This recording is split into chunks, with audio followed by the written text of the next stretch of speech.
آیت جو مشہور ہے کوئی شاید کوئی شیعہ ہو جسے آیت تطہیر یاد نہ ہو، اس لیے کہ شیعہ کی مختصر تعریف یہ ہے جو اہل بیت کی عظمت کا قائل ہو، اور اہل بیت کی عظمت میں قرآن مجید میں 300 آیتوں سے زیادہ آیا، مگر ان ساری آیتوں کا مقطع اگر کوئی آیت ہے، ساری آیتوں کا کمال اگر کوئی آیت، پورے قرآن کا اگر جمال کوئی آیت ہے تو وہ آیت تطہیر پڑھی جاتی ہے، اور شاید ہی میں نے عرض کیا کہ کسی بچے کو بھی یاد نہ ہو کوئی، اور اتنی یاد ہے کہ جب ہم آیت تطہیر پڑھتے ہیں ترجمہ کیے بغیر پورا مجمع صلوات بھیجتا ہے، اس لیے کہ سارے مجمع کو پتہ ہوتا ہے کہ اہل بیت کی بات ہوئی، اہل بیت کی بات ہو پھر فوراً زبان پر اللہ کا شکر کرنے کا شوق ہوتا ہے، اور اللہ کا شکر ہم ادا کرتے ہیں اللہم صلی علی، صلوات پڑھیں محمد وعلی، اللہم صلی علی محمد وعلی۔ اس کی آیت بہت مشہور ہے، مگر یہ سورہ مبارکہ احزاب کی 33ویں آیت، اس سے پہلے والی آیت 32ویں آیت، تو ہم نے آپ کے سامنے آج دونوں آیتیں پڑھی، اور دونوں آیتیں اس لیے پڑھی ہیں کہ یہ بات واضح ہے کہ تمام تر عظمتوں کے بعد اہل بیت کا کسی سے کوئی مقایسہ نہیں، سب کا احترام رہے، کسی کی بے احترامی نہ ہو، اگر احترام نہ بھی ہو تو بے احترامی نہ ہو، اس لیے کہ بے احترامی نہ کرنا احترام نہیں ہے، اور احترام نہ کرنا کسی کی بے احترامی نہ ہو، کسی سے کوئی پرخاش نہیں ہے، کسی سے ہمارے مسئلہ نہیں ہے، ہمارا تو صرف مسئلہ اہل بیت سے۔ ذوبوا فی علی کما ہوا ذاب فی اللہ، علی میں ایسے گم ہو جاؤ جیسے علی اللہ میں گم ہو گیا، یہ ذوبوا فی علی، علی میں ایسے گم ہو جاؤ جیسے علی اللہ میں گم ہو گیا۔ یہاں مزاروں سے وابستہ لوگ بھی بیٹھے ہوں گے، اور پیری مریدی سے جڑے ہوئے لوگ بھی بیٹھے ہوں گے، اور ہم تو ویسے بھی سارے پیروں کے سب سے بڑے پیر علی کو مان، ہر دنیا کا ولی، ہر دنیا کا صاحب کرامت، جب تک مولا علی کا گھڑا نہ بھرے اللہ اسے ولی نہیں بناتا۔ صلوات پڑھے محمد وآلہ محمد۔ تمام تر ولایتوں کا سرچشمہ، بات آئی ہے تو میرا دل کر رہا ہے آپ کی ذوق سماعت کو دیکھ کر کے ایک جملہ اور کہہ دوں، تمام تر ولایتوں کا سرچشمہ مولا علی کی ذات، یعنی اللہ کو سمجھنے میں اللہ کے ولی اور اللہ کے درمیان کوئی اور ولی ہوتا ہے جو اسے بتاتا ہے کہ اللہ کیا ہے۔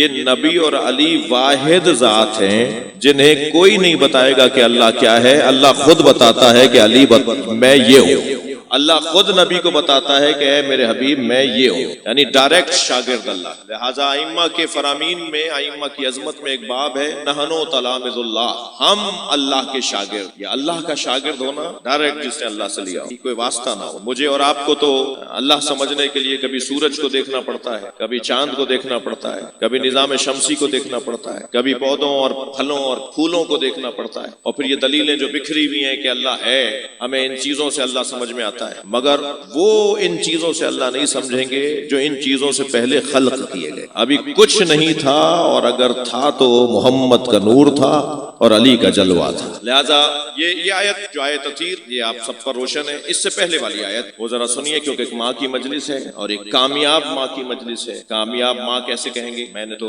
کبھی ان سے ملاقات معنی میں نہیں ہوئی، سلام کے اور دعائیں، اگر میں کیسے کہہ رہا ہوں کامیاب ماں ہے؟ جب ہم کہتے کامیاب باپ، جب ہم کسی کو کہتے ہیں کامیاب ماں تو ہم اولاد کو دیکھ کر کے، اگر اولاد کامیاب ہے تو سمجھیں کہ ماں کامیاب۔ عجیب بات نہیں ہے؟ تھکے تو نہیں ہیں آپ؟ عجیب بات نہیں ہے؟ محنت ماں کر رہی ہے، صفا سے مروہ، مروہ سے صفا، صفا سے مروہ، مروہ سے صفا، محنت ماں کر رہی ہے، قیامت تک زمزم حضرت اسماعیل کے نام سے ہے۔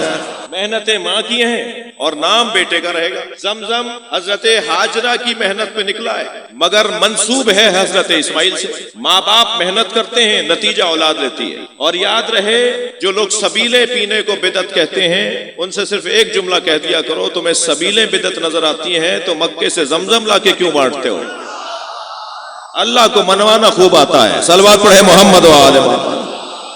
ماں کا مقام، ایک ماں کی مجلس سے چہلم ہے، اور میں نے عرض کیا کہ کامیاب ماں کی مجلس ہے۔ اور ایک اور جملہ بھی ہدیہ کر رہا ہوں مرحومہ کے وارثوں کو، کہ جو کامیاب ماں ہوتی ہے نا، وہ خود بخود کامیاب زوجہ بھی ہوتی ہے۔ اس لیے کہ اگر اماں کا ابا سے جھگڑا چل رہا ہو، اماں اور ابا میں ہم آہنگی نہ ہو، والدین میں اگر روزانہ تناؤ ہوتا ہو، تو بچے قابل پیدا نہیں ہوتے، بچے تربیت یافتہ نہیں ہو پاتے، بچے نیک نہیں بن سکتے، بلکہ یہ ماں باپ کی لڑائی بچوں میں دو رخی کو لے کر آتی ہے، بچوں کی تربیت میں فقدان آ جاتا ہے، بچوں کا حال خراب ہو جاتا ہے، ایک مشرق دوڑ رہا ہوتا ہے تو ایک مغرب جا رہا ہوتا ہے، ایک بین بجاتا ہے تو دوسرا سر گاتا ہے، یہ بچوں میں تضاد آ جاتا ہے اگر ماں باپ میں جھگڑا ہو۔ لیکن اگر اولاد قابل ہو، اولاد نیک ہو، اولاد نمازی ہو، تھک تو نہیں رہے، اولاد عزادار ہو، اولاد خلق الہی کی خدمت کرنے والی ہو، تو مان لے کہ ماں بھی کامیاب تھی اور زوجہ بھی کامیاب تھی۔ یہ ایک فارمولہ ہے، آپ اس کو آزما لیجئے اور اس کو تجزیہ کیجئے اس کے اوپر۔ وہ کامیاب مائیں ہوں گی جو کامیاب زوجہ بھی ہوں۔ عزیزان گرامی، مجھے نہیں پتا، خان صاحب سے ہم پوچھیں ان کے والد کے بارے میں، ان کے دادا کے بارے میں، خواتین کا مردوں کی کامیابی میں بڑا دخل ہے۔ ہم تو نظر آنے والے لوگ ہوتے ہیں نا، تو سمجھ رہے ہوتے ہیں، لوگ سمجھ رہے ہوتے ہیں کہ ہمارا کوئی کام ہے، ہمارا کوئی کارنامہ ہے۔ کامیاب لوگوں کے پیچھے خواتین خدمات ہیں، خواتین کے جذبے ہیں۔ خاتون چونکہ جمالیات الہی کا جلوہ ہے، جلال الہی کا جلوہ مرد ہے اور جمال الہی کا جلوہ عورت ہے۔ یہ وہ مخفی رہ کر، پردے میں رہ کر وہ کام انجام دے رہی ہوتی ہے جو کام مرد جلوے میں آ کر اور سامنے آ کے انجام دے رہے ہو۔ بہت سے مرد تو بہت سارے کام کر ہی نہیں پائیں گے جب تک ان کے پیچھے عورت نہ ہو۔ اللہ اگر کبھی باپ یا ماں میں کسی کو کم کرنا چاہے گا نا، صلوات پڑھیں ذرا محمد و آل محمد۔ کبھی اگر ایسا ہوا کہ اللہ کے نظام میں یہ ضرورت پڑی، نظام الہی کو ضرورت پڑی کہ باپ کم کر دے یا ماں کم کر دے، تو اللہ باپ کو کم کر دیتا ہے، ماں کو کم نہیں کرتا۔ بغیر باپ کے عیسیٰ آئیں گے مگر بغیر ماں کے نہیں آئیں گے۔ ماں کا مقام، مضمون بہت ہی روشن ہے۔ میں نے آپ کے سامنے جو آیت لی وہ مومنین کی ماؤں کی عظمت۔ اللہ نے نبی کو النبی اولیٰ بالمؤمنین من انفسہم، میرا یہ آخری نبی مومنین پر ان کی جانوں سے زیادہ حق رکھتا ہے۔ مولا اور اولا ایک ہی خاندان کے الفاظ۔ قرآن نے واضح طور پر بتا دیا کہ جو جانوں پر زیادہ حق رکھتا ہو اسے مولا کہا جاتا ہے۔ تو پھر اب غدیر میں من کن تو مولا کی تشریح مختلف کیوں ہیں؟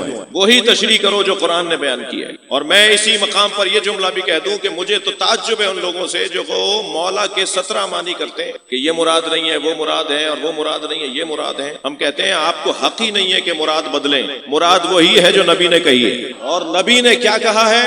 نبی نے پہلے اپنے مولا ہونے کا اعلان کیا ہے۔ من کنت مولا، حدیث پوری سنی جائے، من کنت مولا، میں جس کا مولا ہوں۔ اب اگر تم نبی کو دوست مانتے ہو تو علی کو دوست مانو۔ من کنت مولا، میں جس کا مولا ہوں۔ اب اگر تم نبی کو اپنا بھائی مانتے ہو تو علی کو بھائی مانو۔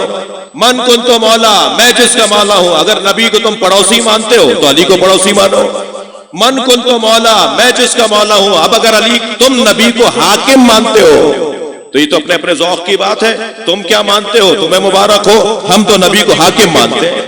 بس جو معنی نبی کے لیے ہے وہی فہادہ علی المولا، وہی علی کے معنی میں ہے، کوئی دو رائے بات نہیں ہے۔ الست اولیٰ بالمؤمنین من انفسہم، سرکار نے پہلے اقرار لے لیا کہ کیا میں مومنین سے ان کی جانوں پر ان سے زیادہ حق نہیں رکھتا؟ قالوا بلا، سب نے کہا کہ ہاں آپ ہم سے زیادہ حق رکھتے ہیں۔ پھر دونوں ہاتھوں سے، دونوں بازوؤں سے رخ مولا علی کا مجمع کی طرف تھک رہے ہیں آپ، پشت سے میرے مولا نبی نے ایسے اٹھایا اور اتنا بلند کیا کہ مولا علی کے پیر ہوا میں معلق ہو رہے تھے۔ جی خیبر اکھاڑنے والے کو نبی ہی اٹھا سکتے ہیں۔ جی ایسے اٹھایا اور ایسے اٹھایا، نقن صاحب کا جملہ ہدیہ کر رہا ہوں، نقن صاحب فرماتے ہیں اتنا بلند کیا کہ نبی چھپ گئے، علی نظر آ رہے تھے، اور علی کو دکھا کر کہا کہ اگر کبھی میں نظر نہ آؤں تو جو نظر آئے وہ علی ہے۔ صلوات پڑھے محمد و آل محمد۔